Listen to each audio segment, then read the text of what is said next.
Okay. Everybody here?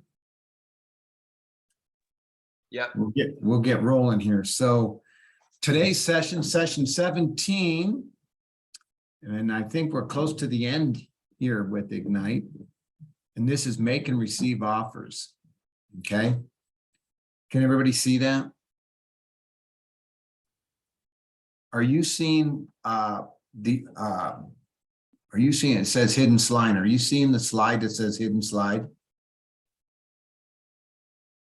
Anybody? Yeah, hidden slide. All right, so we're going to cheat today. And so you're going to probably see exactly the same thing I am. I guess there's 20 and we're on 17, so there's 3 more to go. It's receive offers, negotiate offers, get to the close, and plan your future. So we have 3 more after this one. And if you've been going through all of them, great. If you missed one here and there, we're going to start over again at week 1. So you'll be able to figure out what week it is, the one you missed, and join us for that one. Okay. But today is make and receive offers. I'm going to skip some of this stuff, but I'm going to skip the belief system. It's, win, integrity for our customers, commitment, communication. You all heard that one many times, and we do it at our staff meetings, so there's no reason to take the time for that. Okay, so today's agenda, we'll prepare the offer, present the offer. So there's a whole process we'll offer process, prepare the offer, write the offer, present it, receive and respond, and then get our ahas and stuff from it. Okay. How many of you, real quick, and just, unmute yourself and say, I have, how many of you have put in an offer already for a house? Start with Xavier, go down to all of you. Anybody?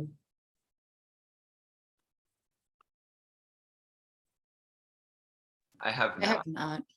Okay. Thanks. All right. So let's go with the first thing here. I like to think of sales as the ability to gracefully persuade, not manipulate a person or person into a win-win situation. And that's we talk about that when we're doing scripts. We don't want to sound salesy. What we want to do is we want to create a win-win for somebody, right?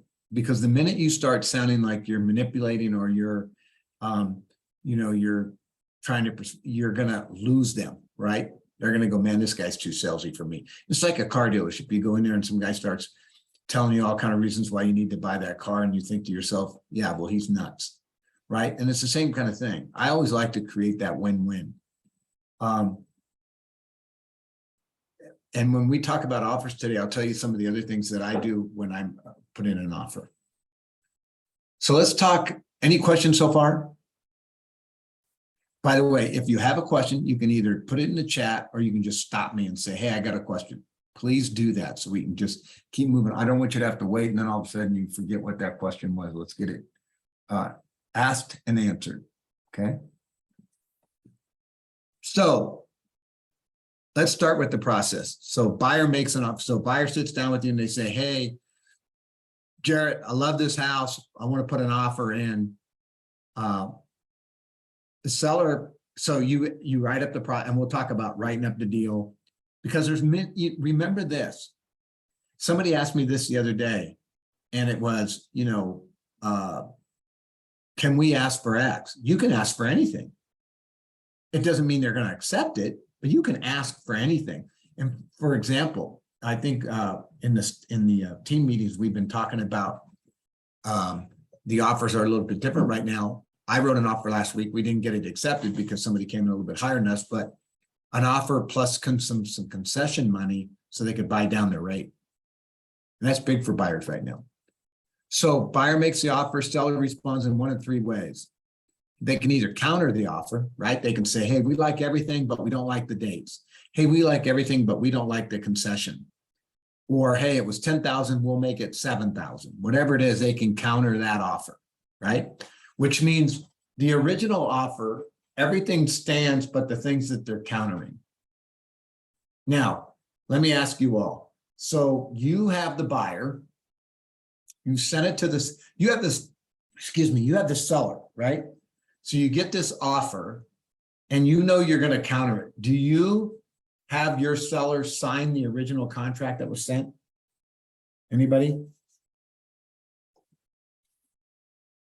Yes. Yeah, you do not. Oh, The only person that signs that offer is the agent. The seller's agent will sign it that they recognize they got it, but they're countering, right?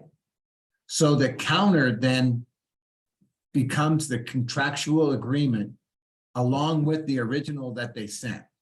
So the original, most of the things in the original stand, except for the things they're countering in, but you don't sign the original because that means you're accepting that the original the way it was. And what you're saying is, hey, I'm not signing the original, we're amending it. And that's what the counter does. And so you have the seller sign the counter and you sign the original to let them know that you have it. That makes sense? All right, so then they can accept the offer. If they accept, if you liked everything about the offer and you have the seller, you're gonna have your seller sign it, you're gonna sign it, and off it goes, and you've got a deal going. Okay, so there's a counter. They like a lot of the things in the contract, but they don't like some of the things. They accept the offer and they can reject the offer. Now they can do one of two things. They can just completely ignore it and you never hear from them. Or you, as the seller's agent, you can call and say, hey, your offer just isn't going to cut it. If you'd like to submit an offer, there's a few things I can tell you that my sellers have a problem with. You can do that, right? So really, when you counter, you're negotiating, right? That seller is countering your offer and they want to negotiate it. They didn't like the price. They didn't like the dates. They didn't like some, maybe some additional provisions you had in there. They didn't like the closing date, right? They wanted the closing date to be earlier. They needed a POA, and so they're hoping to get a little bit of possession after the contract's over. So those are negotiations. So when you counter, you're negotiating. If they accept it, hey, the contract's good, valid, and you're moving forward. Now everything in that contract becomes what you need to focus on, right? Dates and things like that. And if they reject it, buyer agent contacts listing agent to learn more. Don't assume no means no. And that is so true, folks. I had a buyer and we got a no, and when I called, it was something stupid. And I thought, why didn't that listing agent call me? We would have made that change so easily. If I wouldn't have called them, we'd have just lost out. I mean, it was simple. And that's your responsibility as a listing agent too, is, if an offer is decent, but there's a couple of things, call the agent and talk about it. Hey, get with your buyers and see. It's almost like you're negotiating to get that contract and then you can do a counter. Now, why you would say, well, why didn't the people just do a counter? Sometimes it's called laziness. I hate to say it, but it happens, right? So make sure you communicate and find out what went wrong with your offer that you never heard anything. Oh, well, hey, we got 16 offers and one with, there were so many that they were far better than yours. Okay. Now you can go back to your buyer and say, look, we lost out. There were 16, I got 16 offers and we were just down there in the bottom of the totem pole. That makes sense? Any ahas on that? Just always remember this. Anything's negotiable in it. You want to make it work, find out what would make it work. If your buyers, absolutely, it's their dream home, find out what it's going to take. And you might be able to do that before you do the offer. Hey, this is Harry Davis with Keller Williams. How are you? Hey, listen, I've got a really interested buyer. Have you got any offers yet? Well, yeah, I always hear this. Well, we're supposed to have some coming. Well, that means they don't have any. And so tell me a little bit about what your sellers, what is it that your seller need to get out of that house, right? Sometimes you'll get an agent to tell you that. I had one just recently. When I called him, he said, well, they're waiting for a job offer. And if he gets the job offer, they got to get out fast, right? So what did that tell me? Anybody? What did that tell you?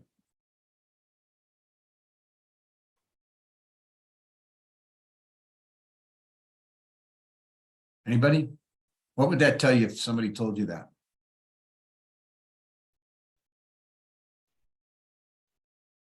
Hello? Can you repeat that? So you call an agent, the agent tells you, yeah, he's getting this job offer, and if he gets it, he's got to get out of that house fast. So what's that tell you to do when you're going to write up your offer? What would help you get that offer?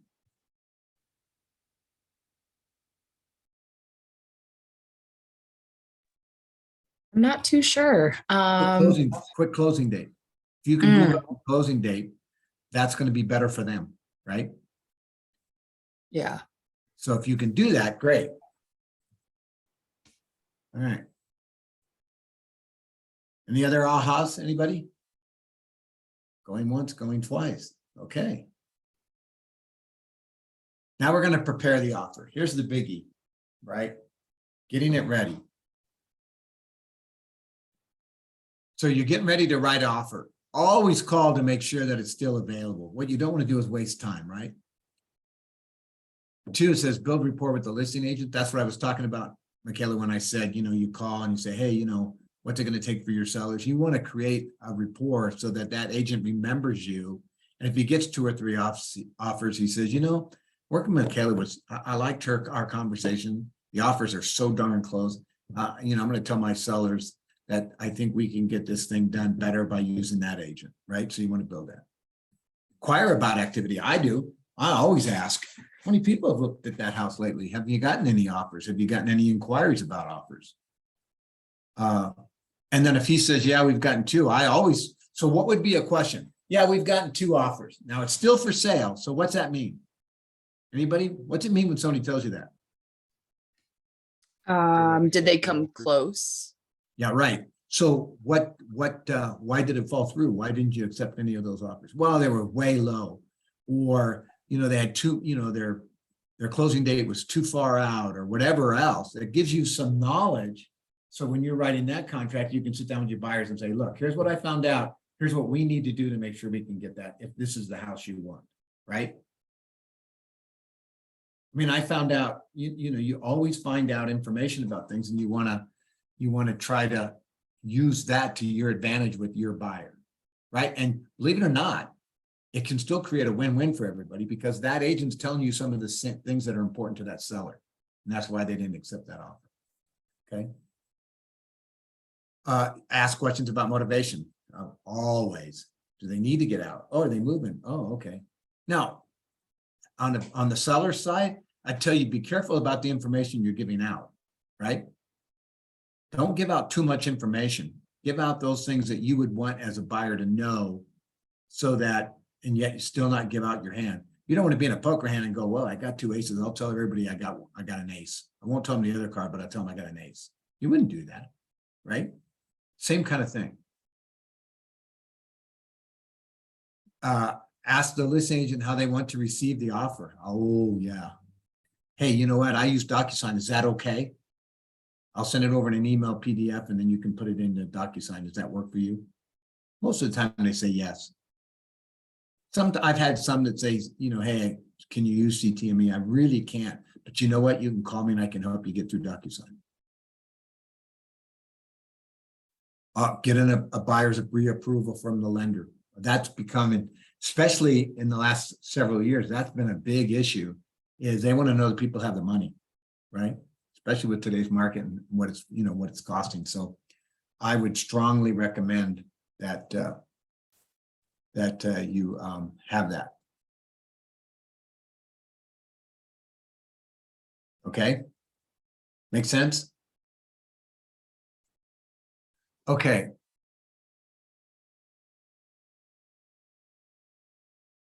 I'm. Can you guys still see the screen? Yep. Okay. I always review the MLS and the tax records. Why do I do that? Anybody? To inform your buyer or seller, most likely buyer, about like the tax information. Yeah, I like to know if there's a metro tax for sure. I like to know what their taxes were. I like to know when they bought it, how much they have in equity. Right? Because that helps me then decide, hey, I've got a little wiggle room. They're making a ton of money off this house. And it also tells me the buyers who's actually on the deed, so that when I put sellers, I can put the names that need to sign for it. Okay, and I always do a CMA. And why would I do a CMA for my buyer? Anybody? So you're not overpaying? Thank you. Great answer. Yeah, I don't want my buyer to, just because it's got listed for $500,000, maybe it's only worth $440,000. And so I want to make sure that my buyer is not overpaying for a house. Or I want to make sure that I'm not going to get into a bidding war. The house is really worth $600,000 and they got it listed for $490,000. That happened, by the way, to an agent. He called me and we went over it and I said, okay, you must be wrong about the price. And he goes, no. So we looked at, I did a CMA for him, and he called me and he said, I did a CMA and I think the house is worth X, but they only have it listed for $490,000. $490,000 actually. And I said, oh, that can't be right. He goes, no, I'm serious. So he gave me the address. I did a CMA. They wanted a bidding more. They were hoping to get way more than the $600,000 that it was worth.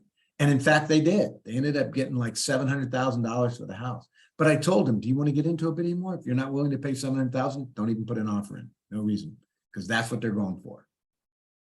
And when he said, well, I'm still going to go to the open house. Okay, go to the open house.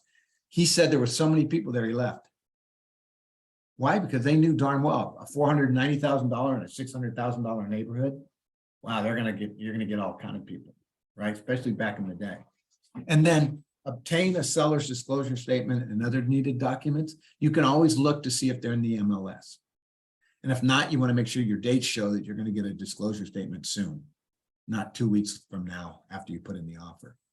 Because if it's really bad, you want to be able to save yourself time so you can go look for something else. That makes sense? Any questions on those when you're getting ready to write that offer? These are all things that are going to help you with that offer to make that offer better and get your buyer the house, right? Any questions on that?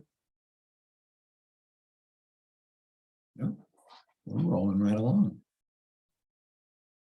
And by the way, if you don't understand your CMA, then get a hold of one of the coaches and we'll help you go through it.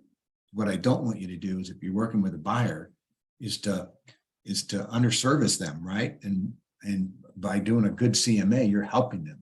You're helping them make a sound decision. They're going to use you later. They're going to say, that guy, he really made sure we didn't pay too much for our house, and I appreciated that.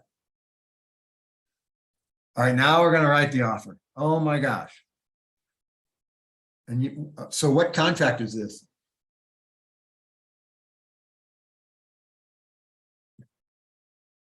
Anybody?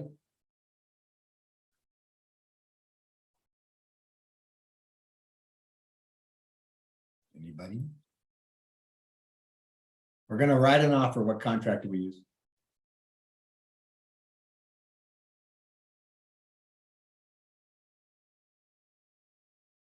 Well, I'm assuming some people are on the call.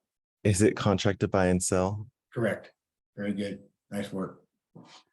Yeah, so we're going to get a CVS out and we're going to start writing it up, right? So one of the first things we want to make sure we understand is price and terms, right? We want to know what we're going to pay for it. We want to know when we want to close. We want to know certain dates on it, right? We want to make sure that we're going to get an appraisal done by a certain day. We're going to make sure we have an inspection done. Even if your folks want to waive the inspection, I say get an inspection done. Because all of a sudden there's a $35,000 whoops, and you tell your buyers that and they want to get out of it, and they're as happy that they spent that $350 to get an inspection done because it saved them, a ton of money. Make sure, seller's disclosure is going to be on there. If it's not, you want to make sure you have it within a couple of days. Any conveyances on there. Earnest money. Really important to tell your buyers, look, Earnest money means we're gonna write them a check for $5,000 and you have to deliver it to the title company within X amount of days. If you don't do that, you could lose that money and you can lose the deal. Inspection period, due diligence. You know, there's a lot of times due diligence documents. Some of those, I'm more worried about the inspection than I am some of them due diligence, warranty issues and everything else. A lot of sellers don't keep that stuff, unfortunately. Time for seller's acceptance. How many hours do you think you ought to give them for that? Anybody? Is it like 24 hours or 12 hours? Yeah, minimum of 24. And I like to do 36 hours. That gives the seller time to talk to his, you know, it just gives them enough time to where they're not cramped with it. And they don't accept your offer because they just don't have time, right? Which, don't laugh, could happen. So I always, 24 to 36 hours is plenty of time for them to accept it. Financial terms, right? Your pre-approval letter, your closing date, what works for you and what works for them. Remember, if you talk to the agent, he said they need to get out of that house fast. If you can do it, you've already been pre-approved and your lender says they can do it in 3 weeks, then you're better off putting a 3-week closing date because you're made the seller's day. Home warranties. Some people put those in as concessions. They want a home warranty, right? I just make sure that, and sometimes it's given away as a gift, but if you want a home warranty or your buyers really want a home warranty, then do the research to find the best one for them. Okay. Repair limits. And some you'll find at some place, any repairs up to $5,000. If you know that you're in a competitive situation, the house looks pretty good. They had a pre-approved inspection. They sent you an inspection that they had done earlier and it didn't look like other things. You could put, not to exceed $5,000 or not to exceed $3,000. And then special clauses. If you have additional provision and you have special clauses, always first go to the Damien clauses to see if they're in there so you write them legally. And if you don't and you're not sure, call one of the coaches and we can work through the best language, or call your managing broker to make sure you put the best language in there that's clear and concise. Remember that the reason we use an attorney to write the Damien clauses is so that we can be precise and clear, that there's no ambiguity between what needs to be stated and done. That makes sense? And then any addendums, if you want to attach an addendum, make sure you attach it and put that you're attaching it, okay? So we have price and terms, big closing dates. The biggies are, any special clauses, make sure you get them written right. Inspection period, earnest money, all those things are really important that you're putting in your offer. They're all in the contract. You just need to make sure that you're clear and concise with them, okay? And again, the coaches are around to help you with those contracts so that, that we do them right. Because here's the deal. And Jesse used to tell me this. He'd give me 2 contracts. He goes, which one's a rookie writing it and which one's a seasoned agent? And I'd go through and I'd get, I'd try to figure out which one I thought was the rookie, and then he'd tell me why. And so the more that you write these contracts and get better with them, and the more you work with your coaches, you then appear to the other agent, wow, this guy knows what he's doing, this lady knows what they're doing. We got to make sure we do this right. If they got a rookie, they're going to think, oh, I can slide this through, and they'll go for it, right? So, and I was surprised that Jesse knew that. I really was, actually. How come I'm having problems here? What's going on?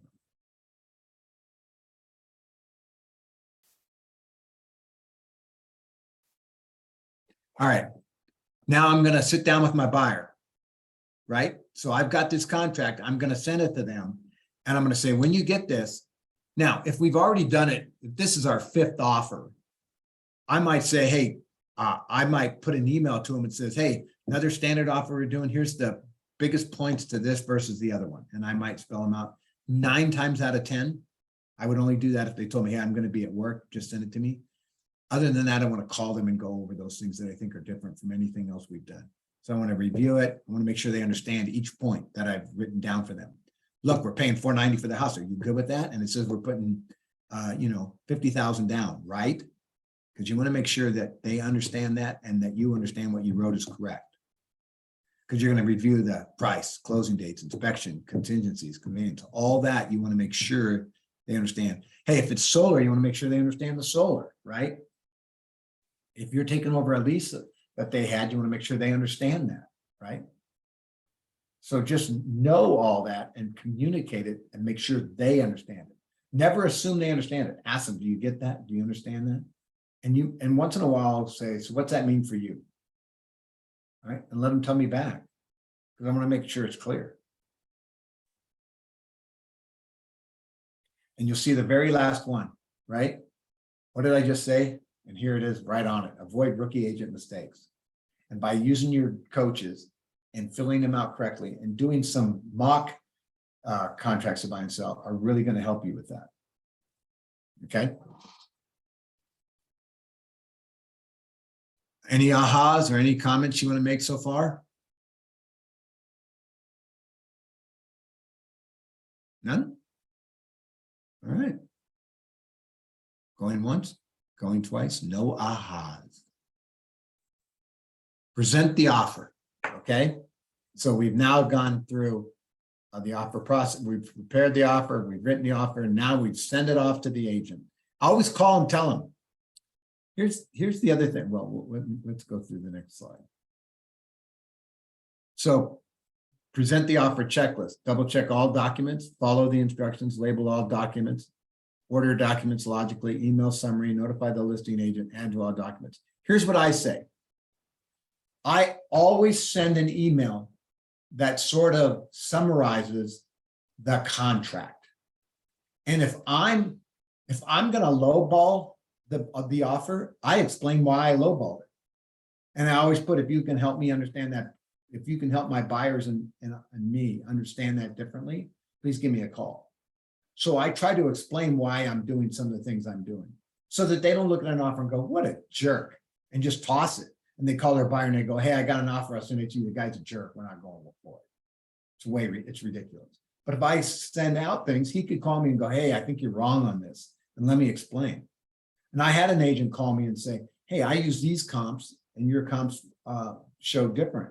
So we went over it and he goes, okay, I get it. Well, he ended up accepting our offer. It was $40,000 less than what he was asking. He knew he was overpriced the house. Now, as it turned out, the inspection was rotten, so we got out of it. But my point was, we got the house because I was able to summarize the things and why we did it, why we put what we did, why we came up with the offer that we did. And if something in there is great, like a 3-week closing, I'm going to spell that out. Hey, we're trying to meet your demand of getting out in 3 weeks, blah, blah, blah, blah. I want to push that, right? So I always do a summary along with the contract. And then I call the agent or I text them to say I mailed it. Emailed it. Look in your inbox. I just emailed you an offer. Okay. And then, if you're using a TC, make sure your TC, you communicate with your TC and make sure all these documents get put into command. And then call your buyer and say, look, I sent it off. They got 36 hours. As soon as I get it, I'll give you a call. If I get any information back, I'll give you a call. Right? Communicate, right? If you're sending documents with that contract, make sure they're all there. Make sure the contract's there. Make sure the contract is signed, right? Because you might have signed it, it came back to you, and then you sent it to your buyers and you used the wrong one. And don't think that doesn't happen. So always, right before you send it, click onto it, look at it, make sure it's got all the signatures and everything that you thought was supposed to be in it. So you're double checking your work, right? Because I've had a call where an agent said, oh, I sent the contract and I didn't send the right one. Okay, you need to call the listing agent, tell them to throw that one away, delete it, do whatever, and you're going to send them the correct one that's signed, right? So that's why I say it says double check all documents. That's what that, do it. Better safe than sorry. Okay. Any questions on that?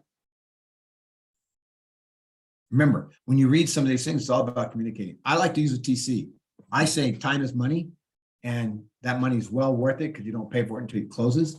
And they do all this stuff here, all the documents. And if you're missing a document, they'll go and set, if you needed something signed by the seller afterwards, they'll send it off. They'll send you a copy to say, hey, you know, so-and-so's, I just sent this to so-and-so to get a signature, right? So they make sure that you stay compliant all the way through. And they make sure everything's in command. They make sure your DA is done, right? So that you can get paid for that once it closes.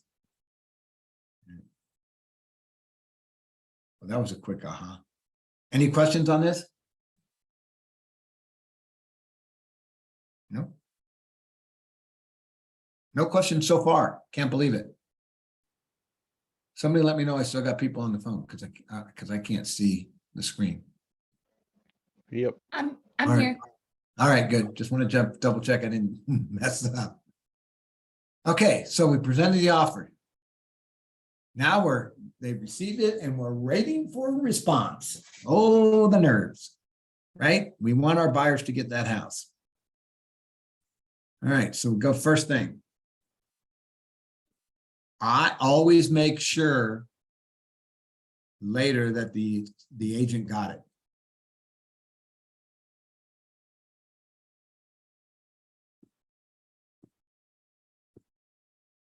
Now, if it's the other way, right?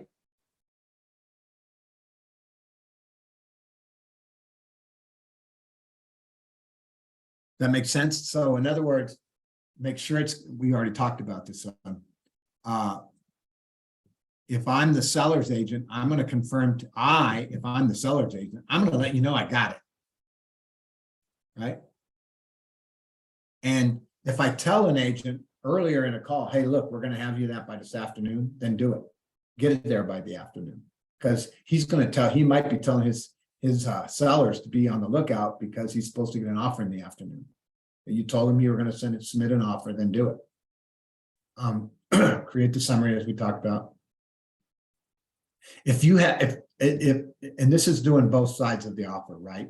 So if you're the seller's agent, you're going to call the buyer's agent and tell them you've got it, and you'll let them know. A lot of times, the seller's agent will call the lender to verify the pre-approval letter, and they do that for their sellers to make sure it's accurate. And sometimes, don't laugh, but that the document that you've sent over isn't good enough for the seller. And so I like to say, hey, what is it that you need? And I'll make sure I get it. I don't like to give if I have the buyer, I don't want my seller to have I know it's showing up as the lender, so they know who my lender is. I don't want them to be able to communicate with them. And a lender usually won't allow that to happen unless you say it's okay. But 9 times out of 10, I'm going to say, hey, let me call them. What is it that you don't think you have? Then I'll call a lender and say, hey, can you call them? They're only interested in this. Can you help them with that? Something like that. That way you control that, right?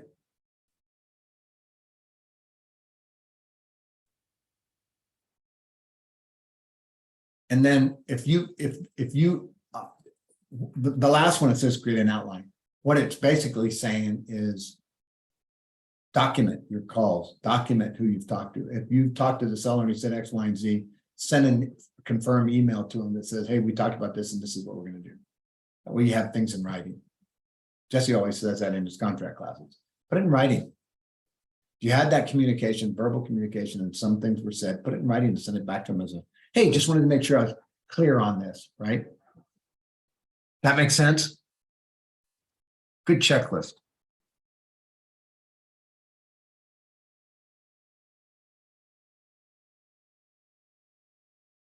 Same offer. Is that the same one? Yeah, 2 of the same one. That's weird. Okay. Create an offer in command. Oh, here it goes. I'm weak. This is because I usually have my TC do this. You can create an offer in command. So can your TC. If you don't, we're going to have regional training on this that allow you to do this, and it'll tell you everything where you are within that offer and all the documents that are needed for that offer. This is why I have a TC. I don't want to have to do any of this. And guess what? I don't do any of this. Should I know it? Yeah, probably. But again, time is money, and I'd rather do something else than worry about this stuff. I'll let my TC do it. But it's really, really important that all this stuff gets put into command, because you know your DA is going to come from that. If you want to get paid, guess what? Command's got to have all this stuff. And then your compliant officer is going to check to make sure everything's going right, that you have all of it. And you're going to get something from your compliant officer that says, hey, we need this, this, and this. And I just call my TC and I say, hey, they need these two things. Okay, I'll get on it. Okay, let me know when they're done. And then I put a little checklist to myself that says, call back 3 days. You know, I put Friday. If today was Monday, I'd put Thursday or Friday. Call TC to see if, you know, whatever. But make sure it gets into command. All this stuff has to get into command so it can be reviewed by your compliant officer. And they use command to do that. And it's also how you get paid. So if you don't know how to do it and you want to learn, do it. If you don't want to learn it, then hire a TC to make sure they do it for you. There's services out there that allow you to do that. Okay. Either what you have two options, right? You can either do it or you can pay somebody to do it.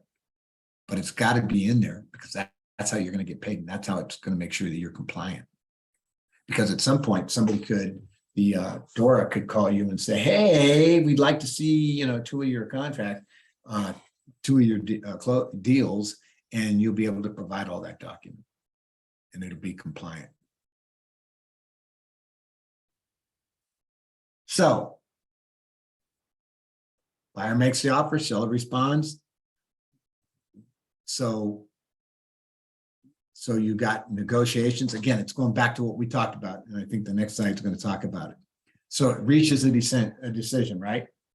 So one of those 3 things are going to get you where you need to be with your buyer and or your seller, right? You're going to counter, you're going to negotiate. Then they sign that counter. You're now in the next phrase, which is accepts the offer, right? So they can either accept the original offer or they can accept, your buyer now can accept the counter, right? So either way, you either counter or you don't, but those 2 can equal out to be an offer and you're ready to go, right? And a lot of times, you know, look at the counter. It might not be what you think it is. Usually dates have an issue with your counter. They need a different date. Or now that, I think now that we're seeing a lot of concessions, I think we're going to see counters with less, with them taking out, reducing, or some method within there of concessions. Because I think more and more we're going to see concessions, because concessions can buy down a loan, right? Would you, if somebody said to you, well, you can offer, the house is 500,000, you can offer 490, or you can offer 5,000 and get $10,000 in concessions to buy down a loan. Which one would you want to do?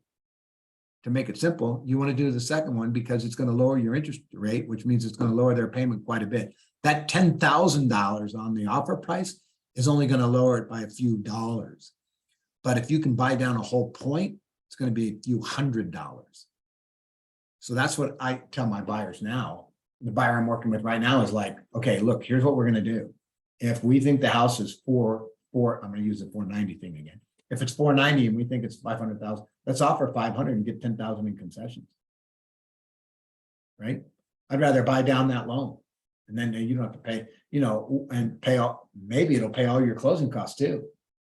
So this is going to be a win-win for you. You're going to pay $5, which is only going to cost you a couple, you know, $30, but we're going to save $300, and we're going to pay all your closing costs. You're going to say that's a great deal. Let's do it. Right. So that's why I say we're going to see a lot more of that. But these 2 is where you want to get to, either through that counter or the original acceptance. If they reject it and your buyers just absolutely love that house, again, find out what would it take to make that move over to this. Okay. So they rejected it. How can I make it? You know, again, we're going to get this goes to this, that goes to this, right? So they reject it, you make the phone call. Now they could say, hey, I accepted an offer and nothing you can do. But if they say, well, we just didn't like your conditions, well, what is it that you didn't like? And then if you can renegotiate that and then get a new offer to them, great. Or tell them to come. A lot of times the selling agent's going to be lazy and he's going to tell you to do another offer. Right? He's not going to say, I'm not going to do a counter. I've had them say, why don't you write the counter? Hey, why don't I just do it? If I'm gonna have to write the counter, I'll just write a new contract.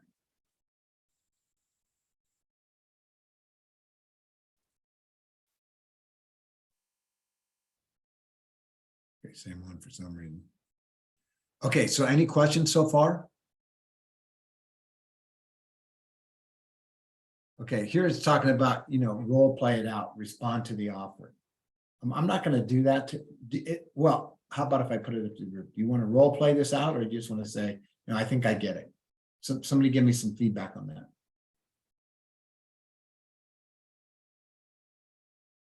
I get it. So I have a quick question. So when you are the listing agent, and you get, let's say, 10 offers on this one house, do you have to respond to every single offer that you get, or will they just know when their offer isn't? Yeah, if the date went by, they didn't get it. But you know what? I like to call the 10. Hey, listen, I just wanted to say thank you for putting the offer. Unfortunately for you, we got 10 offers and 8 of them were a lot higher and with better for my seller. So we went with a different offer, but I want to thank you again. Okay, cool. I just like to do that only out of respect and courtesy, because you don't hear from them and you're waiting and you say to your buyer, yeah, we didn't hear from them. Well, your buyer, I think, is expecting some kind of answer, right? So if you can get that from them. Now, if they don't call you, I'd call them. Hey, listen, I know we put in an offer. Do you know where that is? And they can tell you, yeah, well, guess what? We got 10 offers. Okay, now I can go back to my buyer so I can communicate well with my buyer. Listen, and here's why that's important too. If you lowballed it, it's good to know for your buyers that they didn't accept their offer because it was too low, or that they had 10 offers and some of them were a lot better in terms of price. Right now, I'm kind of setting my buyer up for the next one. So that's why I like to do that. I like to be able to have information that I can provide back to my buyer. Cool. Thanks, Harry. Yeah, I just think, if I was calling you, I'd say, hey, this is Michaela, right? Sorry, I had to unmute myself. Yes, it's me. Okay, so I'd probably call and go, hey, Michaela, this is Harry Davis with Keller Williams. How are you? Good. How are you? I'm great, thank you. Hey, listen, wanted to respond back to the offer that you sent us, and I wanted you to know that I really appreciated the offer. We got about 7, actually not about, we got 7 offers, and 5 of them that were over the asking price and had better dates and things. So we accepted another offer. But again, just wanted to call and let you know that, and thank you for putting in the offer. Awesome. Well, thank you so much for the response. Yeah, no problem. I hope you have a great day. Thanks. You too. I just think that shows respect, and now she can go back to her buyer and tell her what happened. Or I could call and go, hey, Michaela, it's Harry Davis with Keller Williams. How are you? Good. How are you? I'm great, thank you. Hey, listen, I got 2 offers and I'm reaching out to both because you were both the same and both were at asking. So if you wanted to check back with your buyers to see if there was anything else you could do to make your offer the best, I'm gonna, we're gonna probably decline these 2 and just move forward. But just to let you know, both of you were close. And so if you might want to talk to your buyers and see if there's something else you could do to make that a better offer. So I know now maybe I could just put in another offer at $2,000 higher and I'm going to get it. Or I say, hey, listen, Michaela, it's Harry Davis with Keller Williams. How are you? Good. How are you? Hey, good. Hey, I'm getting ready. We had 3 offers. I'm getting ready to counter your offer. I know that you put in 500,000, but we got several at the same, but we like a lot of your other conditions. So if you're, we're going to counter you at 502,000. Just let me know once you get it, that you're going to talk to your buyers about it. We'll go from there. Perfect. Sounds great. All right, thanks. I'm now, I don't have to do that, but if I really want to get my buyer some more money, I can do that. Now if I'm that agent, I could say, well, send me the other offer so I know we're not. I don't have to. You can either accept my counter or not. So, that's a lot of time and effort. And, my sellers don't want to do that. So you can either accept it or not. That's up to you. Or you can send it. I don't like to send the other offers because then I got to white out their names. I got to do all that. I don't want to do that stuff. Too lazy. Just you can accept it or not. And it's $2,000. How bad you want the house? Right? I'm just trying to get 2 grand more from my buyer, from my seller. Now, does that make sense? Remember who you're representing. What's the best deal I can, hey, you know what? And he could write 502 and go, wow, they were maxed at 5. So it sounds like if I put in 501, I'd get it. You can see what he says. If he was really going to do my counter, you can't do 2 counters, right? You can't do it at both of us. He picked me for other reasons. So I could easily go down that route. He said 502, I'm going to say 501. Wow. My folks were maxed out. And this happened to me, by the way, 2 years ago. My buyers said, no way in hell I'm not paying anymore. It was $1,000. Jesse told me, pay the $1,000 out of your own pocket, Harry. Just take it out of your commission, give it to them. So I did, and they accepted our offer. I still made 14 grand. I give up 1,000 for that. So, play it out. Remember, you're negotiating, you're representing whoever you're representing, you want to get them the best offer. Make sense? Thank you for role playing that. All right, so recap, and we'll go to the next slide, and you guys are gonna be happy with me. But I do want, there's got to be some questions that you've had on your offer. So please, let's take a few minutes now and talk about some of those. Michaela, I appreciate you, the one you asked. Anybody else have any questions? I have a quick question. Sure. Can you counter somebody else's counter offer? Like, can you counter a counter? So you get a counter. Can you recounter it? Is that what you're asking? Yes. So I'm the buyer, put in an offer. The seller sends a counter. Yes, you can. Absolutely. You're still negotiating. What I like to do is get away from the counter and just tell them I'm going to send them a new offer and change a few things in the new offer. But yes, you can counter a counter. I think that's what you were asking, right? Yes. Thank you, Harry. Yeah. And feel free to do that. That's why I like to make that phone call to see, because if he hasn't sent the counter yet, maybe we negotiate it on the phone and then the counter comes exactly like we talked. But if it doesn't, feel free to give them a call and say, hey, I got your counter. A couple of things I wish we could talk about before I resubmit a good, clean offer for you. And a lot of times you'll have, hey, if you're going to counter that one back, just send us a clean copy. Okay. Better do that. More clear. All right. Good question. All right. Any other?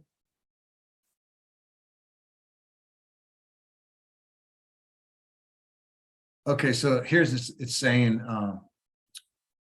so if there's anything you picked up today, what would it be? I guess that's the best question to ask. Anybody? Love to hear some feedback of, hey, now this helped me because I can now think this through, or it now makes me think differently about this. What would that be?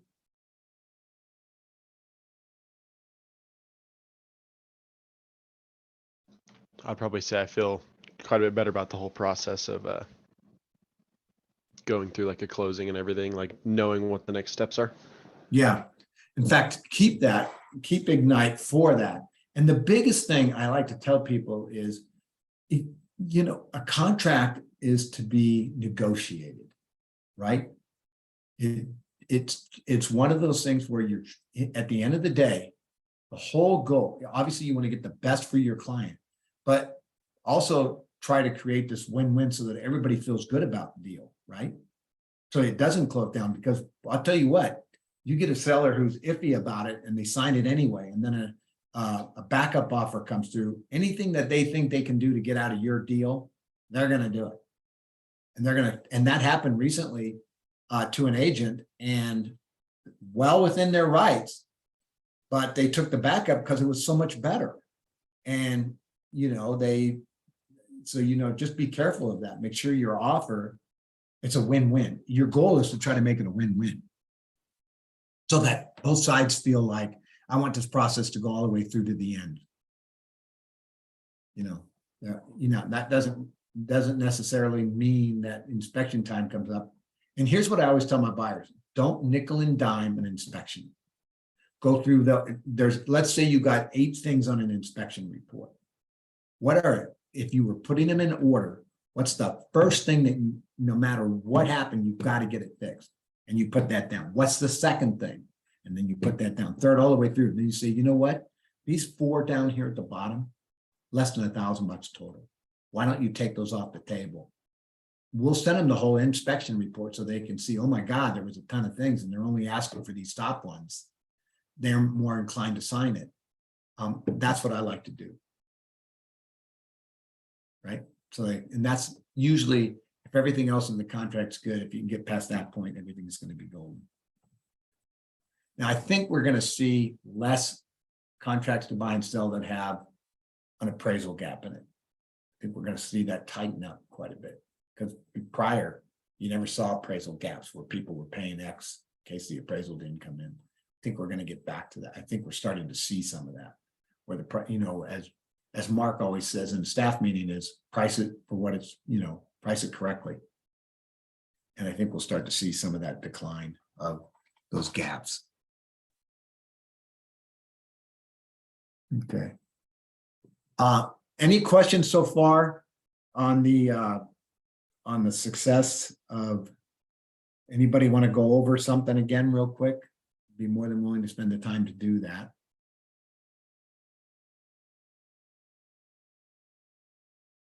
Nope.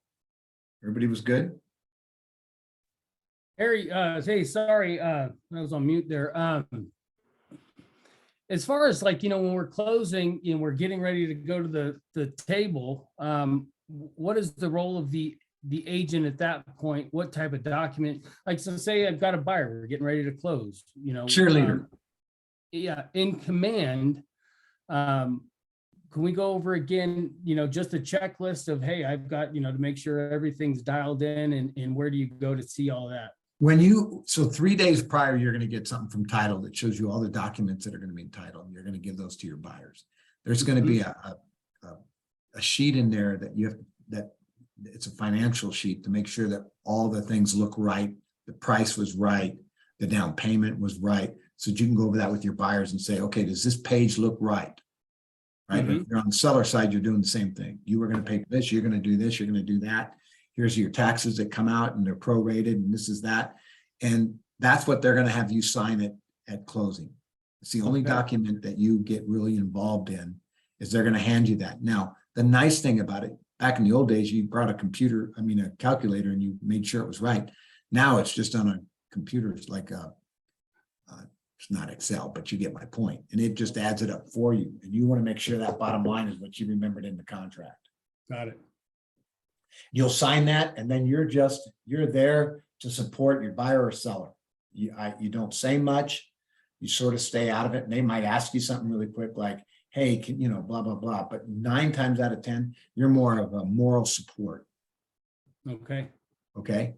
And through the process, you've been putting the documents in. When you get that final title's going to say, do you want me to email you this document, or do you want to print a copy? I say, email it to me, thanks.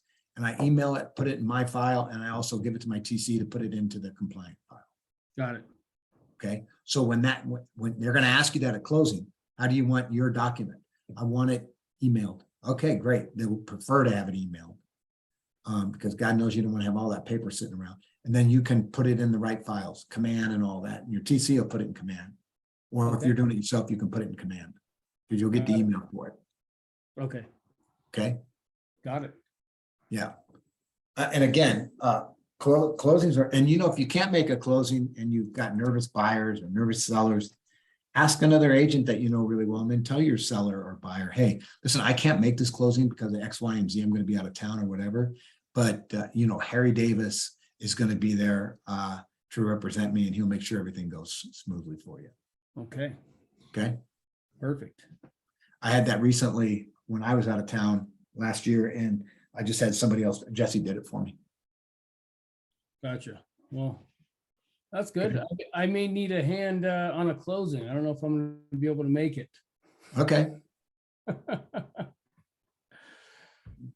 when is it? Good for you, you got a closing. I'm happy for you. That's great. Friday. Oh, good for But, you, man. Yeah, I'm still not healthy enough to. You know, there was a time when they were doing them from cars. So you were in the car next to your seller or buyer and they were signing off. Yeah, it's crazy. Isn't that crazy? Yeah. All right, thanks for the question, Jared. Any other questions? And CJ, great question. I think it was CJ. Any other questions on the process for your offer? That's the exciting time, by the way. Getting that offer going, done, signed off, and now you're ready to go. And it's important if I don't care if you're the buyer or seller, there are dates that are important. If you have a TC, make sure that TC is communicating with you so you don't miss any of those dates. Because once you sign that offer, those dates stand. You miss them, it cost your earnest money to somebody. Don't miss out on a date. So if a date's coming, let's say a date's coming and let's say you couldn't close when you wanted to, what would you write up?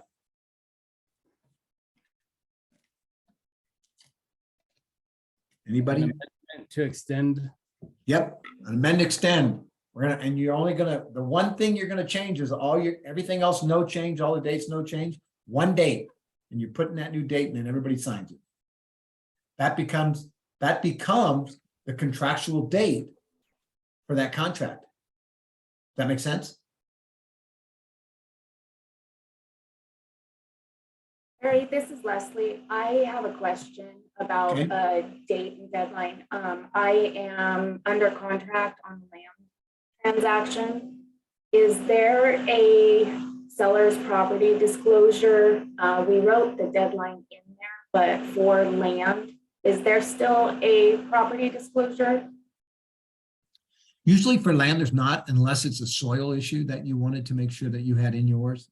That Okay, you were gonna have a soil check done, but usually you're not gonna get and now I say that, but if they know that it floods out, they have to disclose that. If they know that you can't drill for a well, they need to disclose that. But other than that, you can put that into the contract that says, buyer has to be able to get a well drilled or get it inspected for a well or get the soil checked. You can put that in that land contract.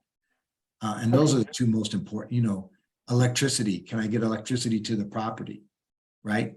So you can add those to your additional provisions that states, in fact, I just did this for somebody. Was it you? no, I don't believe so. Okay, so we did, those are the three things we put into the contract to say, hey, I want to make sure I can get electricity to the property. Hey, I want to make sure I can get a well. And 3, I want to make sure I can put a septic tank in. That the soil accepted. And so we just wrote that into the contract. Okay, the other items were taken care of, but not the soil. So that's why I was wondering if the seller needed to provide a property disclosure based off of those things. If they know them. Okay. Yeah. Thank you. Because usually out on land, they're going to say, it's land. And, and if they know about those things that you put in the contract and they already got a soil tested thing and all that, they can send it to you. But I still like to make sure those 3 things I have my people look at. My very, very first deal was land, and I made sure, by the way, $30,000 just to get electricity to the property. Yes. The first deal I ever did. But it was worth it. And we didn't have to go down as far as they said for the water, well water. So they were pretty happy about that. But they did disclose that they had a well thing done and it took, let's say 250 feet. And we didn't even have to go 200 if I remember right. Great, thank you. Okay, all right. Anything else?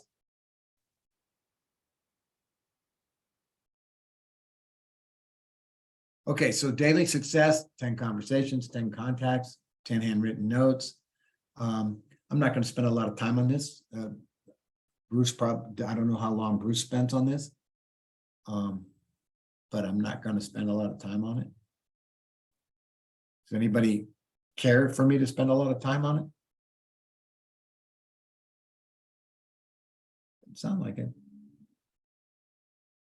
All right, any questions?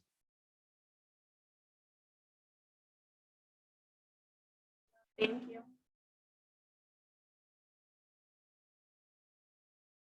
All right, you all have a great day, and thank you very much for joining the Ignite class today. Thanks, Harry. Hey, You all have a Harry, great- Thank you, Harry. Harry. Have a Thanks. great day. Harry, you still there? Yeah, Hey, can we touch bases offline? sure. Real quick, I don't think I have your number. Oops.